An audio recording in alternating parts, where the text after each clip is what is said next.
Hello guys, in this tutorial you will learn how you can set videos on your YouTube channel to not made for kids using the YouTube Studio application on mobile. So let us guide you through the step by step. Alright, so step number 1, launch YouTube Studio, and step number 2, navigate to your video library by tapping into content here at the bottom. Now next tap into view all here for your videos in the top right, and next go through your video library and you can adjust this setting, guys, your audience settings, for each video one by one, or you can apply that for your entire channel, for example for new uploads.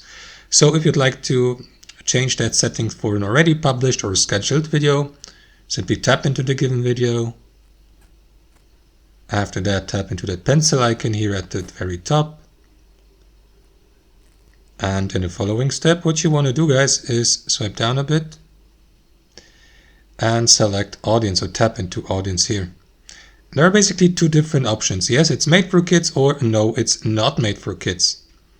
And as you can see for that video, it has been set to no, it's not made for kids, but you can switch to the other option anytime to select your audience. Now, if you'd like to do that for your entire channel, return to the previous menu and again by tapping into that arrow to the left icon in the top left and access your channel settings. To do that, tap into your profile icon in the top right corner, and here from there, guys, tap into settings,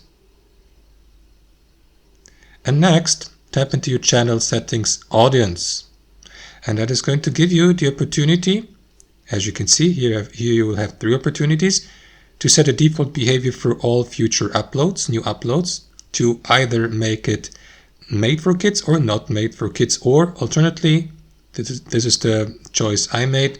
For example, I want to review this setting for every video, which means for every new upload, guys.